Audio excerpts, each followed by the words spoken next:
Good morning છોકરાઓ. ગઈકાલના લેક્ચરમાં પ્રકરણ નંબર 5 પૃષ્ઠ રસાયણશાસ્ત્રની અંદર આપણે ભણ્યા હતા અધિશોષણની ક્રિયાવિધિ. અધિશોષણની વ્યાખ્યા, એની ક્રિયાવિધિ અને આજનો ટોપિક છે કે આ અધિશોષણ જે છે એ કેટલી પ્રકારના હોય છે. તો અધિશોષણના બે પ્રકાર છે. પહેલો પ્રકાર ભૌતિક અધિશોષણ અને બીજો પ્રકાર છે રાસાયણિક અધિશોષણ. હવે ભૌતિક અને રાસાયણિક અધિશોષણને સમજવા માટે સામાન્ય રીતે ભૌતિક ફેરફાર એટલે શું અને રાસાયણિક ફેરફાર એટલે શું, જો એ સમજી લો તો આ બહુ જલ્દીથી સમજમાં આવશે. જેમ કે મારી પાસે બરફ છે. બરફ એનું અણુસૂત્ર શું તો કે H2O, બટ એનો જે ફેઝ છે એ છે H2O સોલિડ, એટલે બરફ એવું કહેવાય.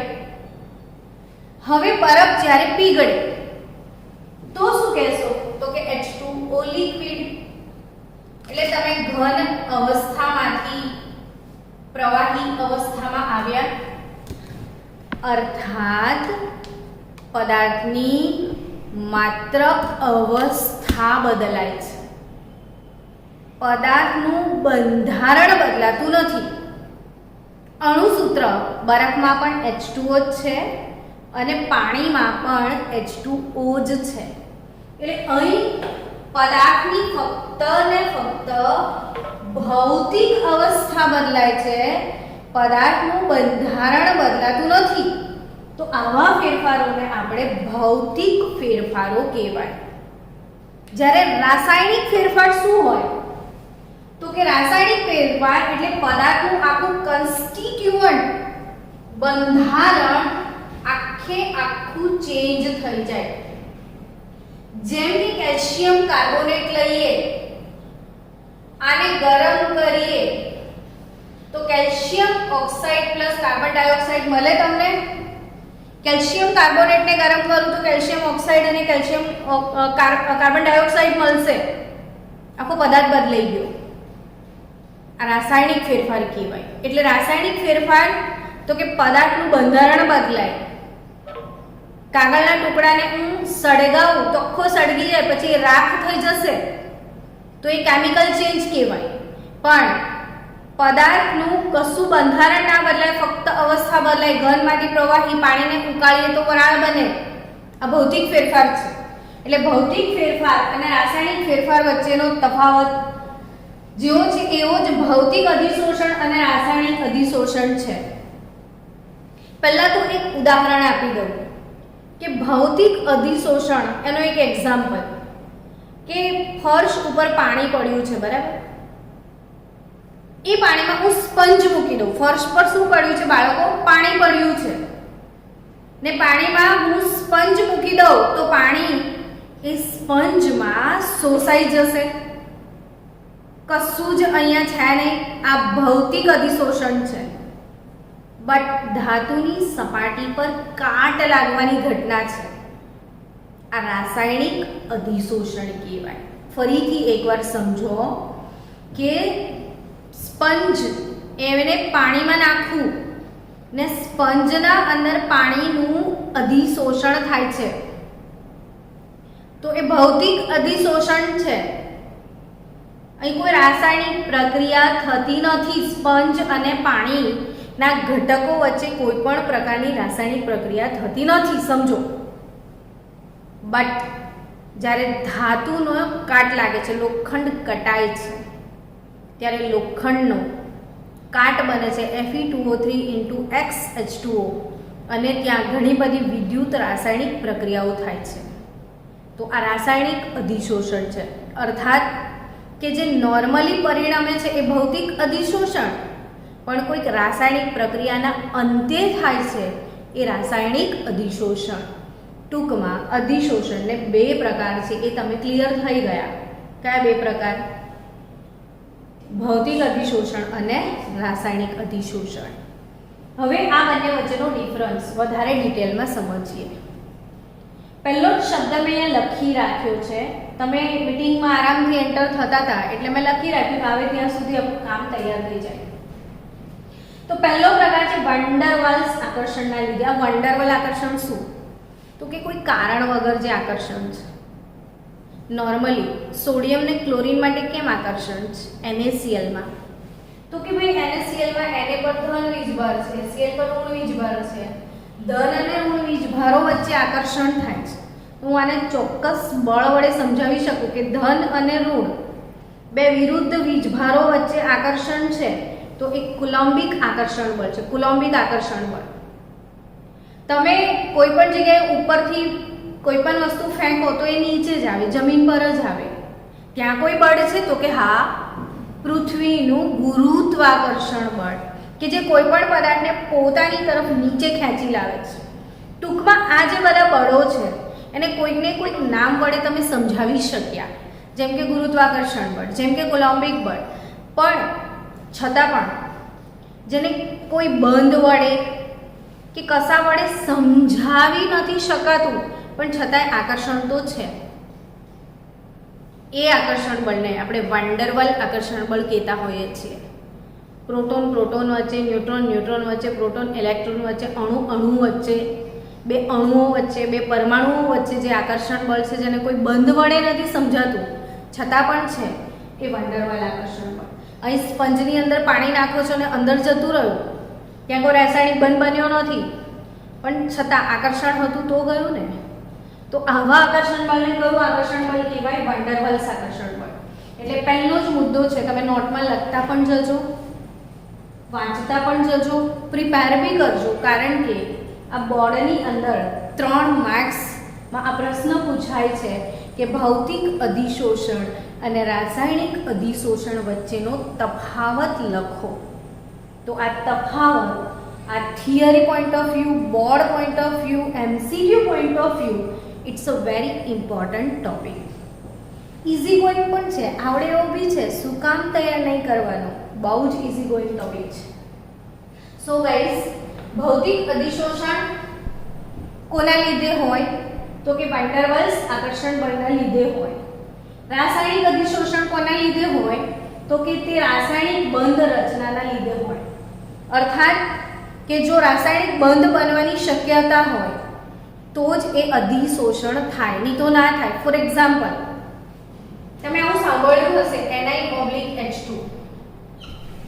આ જે સક્રાંતિ ધાતુઓ છે, નિકલ, પ્લેટિનમ, પેલેડિયમ, આ બધી સક્રાંતિ ધાતુઓ છે.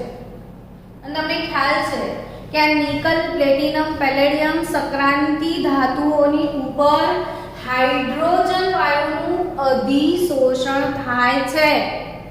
તો આ સક્રાંતિ ધાતુઓ પર હાઇડ્રોજન શા માટે શોષાય છે? તો કે હાઇડ્રોજન અને ધાતુ વચ્ચે બંધ બને છે, રાસાયણિક બંધ. અર્થાત ત્યાં નિકલ હાઇડ્રાઇડ યા પ્લેટિનમ હાઇડ્રાઇડ યા પેલેડિયમ હાઇડ્રાઇડ સંયોજન બને છે. આ ધાતુ સાથે હાઇડ્રોજનનું સંયોજન બને છે, બંધ બને છે, અને આ રાસાયણિક પ્રક્રિયા થાય ત્યારે અધિશોષણ થાય છે. એટલે રાસાયણિક બંધ રચનાના લીધે જે અધિશોષણ થાય એને આપણે રાસાયણિક અધિશોષણ કહીએ. ફરી એકવાર સમજો કે અહીં કોઈ પણ પ્રકારના બંધ નથી બનતા, આમ જ પ્રક્રિયા થશે. એટલે ભૌતિક અધિશોષણ. પાણી અને સ્પંજ વચ્ચે રાસાયણિક પ્રક્રિયા થવાની નથી. જ્યારે કે ધાતુની સપાટી પર હાઇડ્રોજન તમે આપાત કરો તો હાઇડ્રોજન અને ધાતુ વચ્ચે પ્રક્રિયા થાય છે. હાઇડ્રોજન અને ધાતુ વચ્ચે હાઇડ્રાઇડનું નિર્માણ થાય છે. પરિણામે હાઇડ્રોજન વાયુ ધાતુ પર અધિશોષણ પામે છે. અર્થાત કે આ રાસાયણિક અધિશોષણ એ સ્પેસિફિક બંધ રચનાના કારણે હોય છે.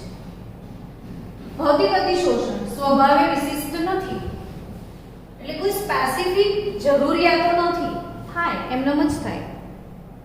એને સ્વભાવે વિશિષ્ટ નથી, અર્થાત એનો સ્વભાવ નોર્મલ વાત છે કે કોઈ પણ વાયુ ઓછા વધતા પ્રમાણમાં ધાતુ પર અધિશોષણ પામે. સ્પેસિફિક નથી. પાણી ને સ્પંજ, કોઈ બી સ્પંજ લાવો, ગમે તેવું સ્પંજ લાવો, પાણી સ્પંજમાં શોષાશે. એટલે ખાસ કોઈ વિશિષ્ટ પ્રક્રિયા નથી. જ્યારે આ સ્વભાવે વિશિષ્ટ છે. કેમ? તો કે બે પદાર્થો વચ્ચે રાસાયણિક બંધ બનવાની શક્યતા હશે તો જ ઘટના પરિણમશે. જેમ કે સોનું અને લોખંડ. સોના સાથે ધાતુ, પેલા ઓક્સિજન ને વાયુઓ વડે ક્ષારણ નથી થતું, તો સોનાની સપાટી પર રાસાયણિક અધિશોષણ નથી થતું વાયુ, પણ લોખંડની સપાટી પર થાય છે. તો અહીં લોખંડ એનું ક્ષારણ થાય, સોનાનું નથી થતું. અર્થાત કે જે ધાતુઓ ઓક્સિજનની હાજરીમાં રાસાયણિક પ્રક્રિયાઓ કરી શકશે, રેડોક્સ આપી શકશે, ઇલેક્ટ્રોકેમિકલ સેલ બનાવી શકશે, એવી ધાતુઓનું ક્ષારણ થશે. અર્થાત સ્વભાવે વિશિષ્ટ છે, બંધ બનવાની શક્યતાઓ હશે તો જ થશે, બાકી નહીં થાય. હવે પ્રતિવર્તી છે, રિવર્સિબલ છે. કોમન એક્ઝામ્પલ લઈએ કે ભાઈ પ્રતિવર્તી છે એટલે શું? તો કે આપણું પેલું ઉદાહરણ બહુ સરસ છે કે સ્પંજ છે, એમાં પાણીનું અધિશોષણ થયું, ભીનો સ્પંજ બહાર મૂકી દો હવામાં, સુકાઈ જશે. અંદર અધિશોષિત થયેલું પાણી ફરીથી અપશોષણ પામીને જતું રહેશે. રોજે કપડાં ધોઈએ છીએ, ભીના થાય છે, તાર પર મૂકીએ છીએ, સુકાઈ બી જાય છે, ફરી બી ભીના થશે, ફરી સુકાશે. પ્રતિવર્તી છે, બંને બાજુ પોસિબલ છે. સ્પંજમાં પાણી નાખો, સ્પંજ પાણીનું શોષણ કરશે, તો ત્યાં શોષાયેલા પાણીનું અપશોષણ બી શક્ય જ છે. પણ લોખંડની ધાતુ જે છે એ કટાઈ ગઈ છે, અને કટાયેલી ધાતુ ફરીથી પહેલાં જેવું લોખંડ બની જશે, આ અશક્ય ઘટના છે. એટલે આ કેવું છે? રાસાયણિક અધિશોષણ અપ્રતિવર્તી છે, ઇરિવર્સિબલ છે. આ પ્રતિવર્તી છે, બંને બાજુ પોસિબલ છે. હવે આ છે વાયુના સ્વભાવ પર આધારિત છે. અર્થાત કે ધાતુ છે, બરાબર? આ ધાતુની સપાટી પર યા ચારકોલ લઉં, ચલો ચારકોલ પર બી વાયુ શોષાય. આ ચારકોલ છે, 1 ગ્રામ ચારકોલ લઉં. હવે આ ચારકોલ પર સલ્ફર ડાયોક્સાઇડ વાયુનું શોષણ કરું, અથવા આ ચારકોલ ગેસ પર મિથેન વાયુનું મારે શોષણ કરવું છે, તો ચારકોલ પર SO2 નું અધિશોષણ થશે. શું એટલા જ પ્રમાણમાં મિથેનનું બી થશે કે નહીં થાય? તો કે SO2 ને મિથેન બંનેનો અધિશોષણ સમાન હોઈ પણ શકે, ના પણ હોઈ શકે. તો એ શેના પર આધાર રાખે? વાયુઓનું અધિશોષણ તો કે લખ્યું જ છે કે સ્વભાવ પર આધારિત છે જ.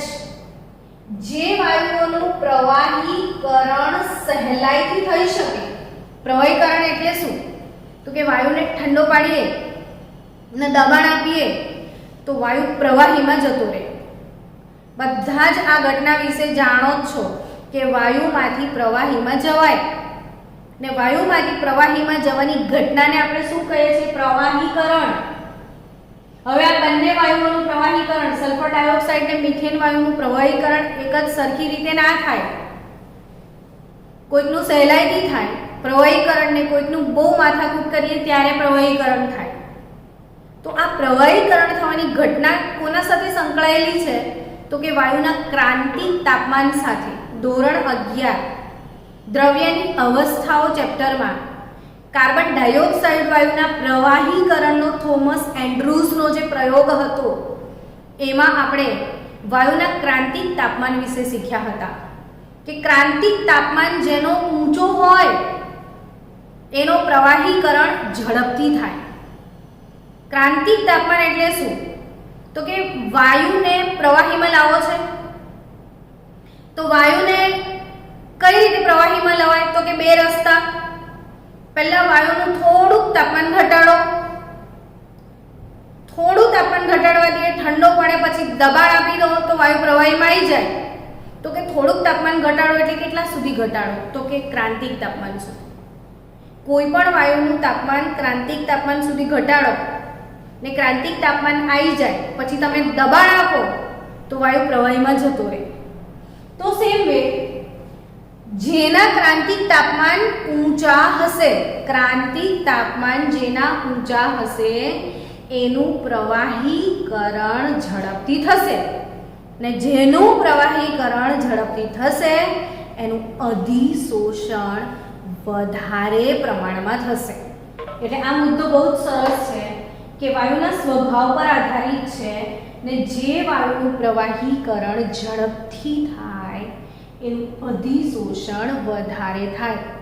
તો 1 ગ્રામ ચારકોલની વાત કરું, સલ્ફર ડાયોક્સાઇડ વાયુનું ક્રાંતિક તાપમાન છે 630 કેલ્વિન અને મિથેન વાયુનું ક્રાંતિક તાપમાન છે 190 કેલ્વિન.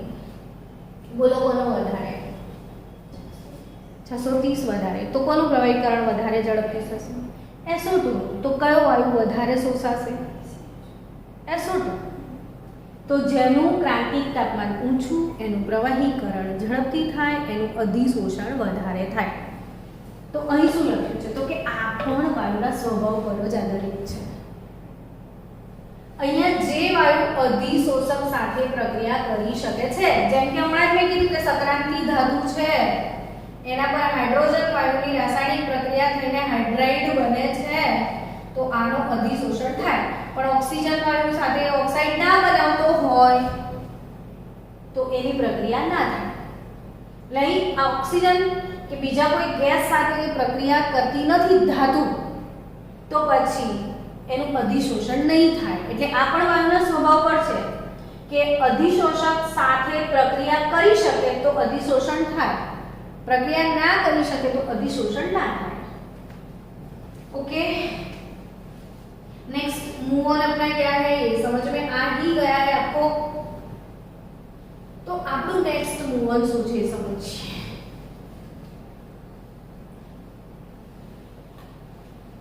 રાસાયણિક અધિશોષણ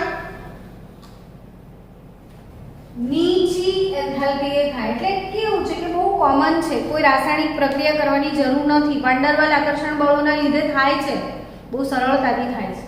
તો આને બહુ વધારે ઊર્જાની જરૂર નથી. એટલે અહીંયા અધિશોષણ એન્થાલ્પી જે છે એ નીચી છે. અધિશોષણની ઘટના કેવી છે તમને ખ્યાલ છે ને?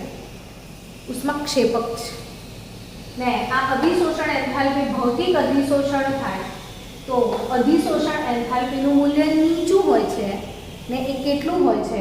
તો કે 20 થી 40 કિલો જૂલ પર મોલ જેટલું. જ્યારે રાસાયણિક અધિશોષણની એન્થાલ્પી ઊંચી હોય છે. આ ઊંચા તાપમાને પરિણમતી ઘટના છે આમ પણ, અને ઊંચી અધિશોષણ એન્થાલ્પીની જરૂરત છે, અને એ 80 થી લગભગ 240 કિલો જૂલ પર મોલ જેટલી. આ 20 થી 40, આ 80 થી 240. એટલે આ વાક્ય ફિગર સ્ટેટિસ્ટિકલ આંકડા વારે વારે બોલવાના તો આવડી જાય. 20 40 અને 80 થી 240. નીચું તાપમાન ફાયદાકારક. હવે આ કેવી રીતે સમજવાનું? તો આનો મતલબ શું થયો કે તાપમાન ઘટે તો અધિશોષણ વધે. તો કે સિમ્પલ ફંડા આપણે ભણ્યા હતા કે અધિશોષણની પ્રક્રિયા કેવી છે?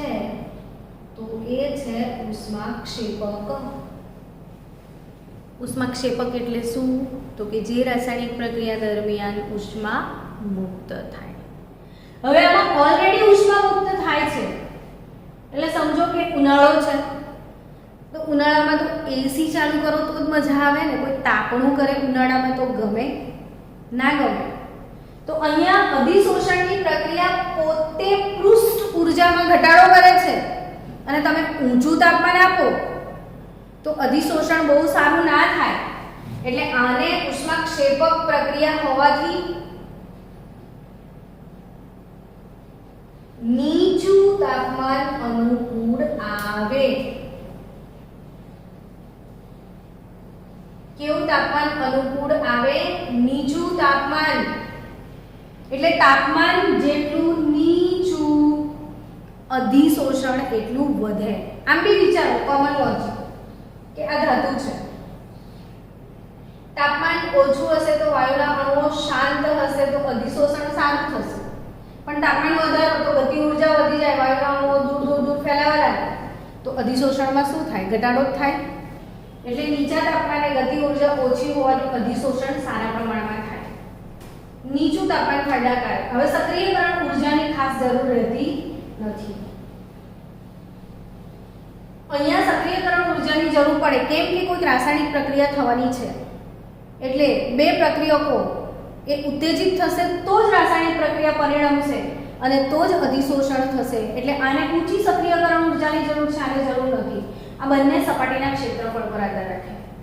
સંપર્ક સપાટીનું ક્ષેત્રફળ જેટલું વધારે હોય એટલું અધિશોષણ વધારે થાય. તમને ખબર છે કે પાણીમાં સાકરનો મોટો ટુકડો નાખો તો સાકરનો મોટો ટુકડો છે ને આ સાકરના નાના નાના કણ છે, તો નાના નાના એક ટુકડો હોય તો આટલું જ સંપર્ક સપાટી મળે, આટલું જ સંપર્ક સપાટી મળે. જ્યારે ટુકડા હોય તો દરેકની આગળ પાછળ સંપર્ક સપાટી વધી જશે. એટલે મોટા ટુકડા કરતા ભૂક્કો હોય તો સંપર્ક સપાટીનું ક્ષેત્રફળ વધારે હોય જેથી અધિશોષણ વધે. એટલે કોઈ પણ રાસાયણિક પ્રક્રિયામાં આપણે જ્યારે ઉદ્દીપક વાપરીએ છીએ ત્યારે હંમેશા ઉદ્દીપક પાવડર સ્વરૂપે જ લેવાય. ભૂકો કરીને જ નાખીએ છીએ. આખો ને આખો મોટો નિકલ ધાતુનો ટુકડો નહીં, નિકલનો પાવડર લઈએ આપણે. કેમ એવું? તો કે ઉદ્દીપકની ઘટના પૃષ્ઠ ઘટના છે. અહીંયા ઉદ્દીપકનો મોટો ટુકડો લો તો પ્રાપ્ય સપાટીનું ક્ષેત્રફળ ઓછું મળશે, બટ ઝીણા ઝીણા ટુકડા લેશો તો દરેક ટુકડા પર પ્રાપ્ય ક્ષેત્રફળ વધી જશે. એટલે હંમેશા ઉદ્દીપક પાવડર સ્વરૂપમાં લેવાય કેમ કે જેટલું સંપર્ક સપાટીનું ક્ષેત્રફળ વધે એટલું અધિશોષણ પણ વધે. હવે આવે છે ઊંચા દબાણે તે અધિશોષક સપાટી પર બહુ આણ્વીય સ્તર રચે છે. ઊંચા દબાણે એટલે દબાણ વધારે રાખો. આ ધાતુ છે, સમજી લો કે આ વાયુ છે, આના પર પિસ્ટન મૂક્યો છે. હમણાં વાયુ દૂર દૂર કણો ફરી રહ્યા છે એટલે બહુ સારું અધિશોષણ નહીં થાય, પણ તમે પિસ્ટનને ધક્કો મારીને અહીં સુધી લઈ આવશો તો વાયુના અણુઓ અહીંયા બહુ જ બધા ક્લોઝ આવી જશે. તો એક લેયર બન્યા પછી બીજો લેયર પણ શોષાય, ત્રીજો લેયર પણ શોષાય. એટલે ઊંચા દબાણે અધિશોષક સપાટી પર બહુ આણ્વીય એટલે એક કરતાં વધારે અણુઓનું સ્તર. એટલે બહુ આણ્વીય સ્તરો કેમ કે દબાણ વધારે હશે તો આ બંને ક્લોઝ હશે તો અધિશોષણની ઘટના વધી જશે, અધિશોષણ વધારે પ્રમાણમાં થશે. હવે આ શું કહે છે તો કે આમાં એક જ આણ્વીય કે રાસાયણિક પ્રક્રિયા થાય છે. રાસાયણિક પ્રક્રિયા વગર શક્ય નથી એટલે એક આણ્વીય ફિલ્મ જ જોવા મળશે. તો આ બહુ આણ્વીય હોય છે, આ એક આણ્વીય હોય છે. અહીંયા એક જ સ્તર રચાશે હાઇડ્રાઇડનો, એક કરતાં વધારે સ્તર રચાઈ શકશે નહીં. તો આ એક આણ્વીય સ્તરમાં પરિણમે છે અને આ બહુ આણ્વીય સ્તરમાં પરિણમે છે. તો આપણો એક અગત્યનો ટોપિક અત્યારે પૂરો થયો. એ કયો ટોપિક હતો તો કે અધિશોષણના પ્રકાર. કેટલા પ્રકાર છે બાળકો અધિશોષણને? તો બે પ્રકાર છે, રાસાયણિક અધિશોષણ અને ભૌતિક અધિશોષણ. અને આ બહુ જ મોટો 3 માર્કનો પ્રશ્ન આપણે અહીંયા પૂરો કર્યો છે. હવે નેક્સ્ટ ટોપિક જે છે એ આપણે આજે નથી ચલાવતા, કાલે ચલાવીશું. અધિશોષણ સમતાપીઓ છે. હવે આ અધિશોષણ સમતાપીઓમાંથી ફ્રુનલીચ સમતાપી એકલી જ તમારા સિલેબસમાં છે, પણ આપણે ફ્રુનલીચ અને લેંગમૂર બંને કાલે ચલાવીશું કારણ કે નીટ લેવલે લેંગમૂરમાંથી પ્રશ્નો આવી શકે છે. તો કાલના ટોપિકમાં આપણે ફ્રુનલીચ અધિશોષણ અને લેંગમૂર અધિશોષણ સમતાપી ભણવાના છીએ. ત્યાં સુધી આજનો આ ટોપિક મોડે કરીને લખીને મને મોકલી આપજો. તો મળીએ કાલે નેક્સ્ટ લેક્ચરમાં.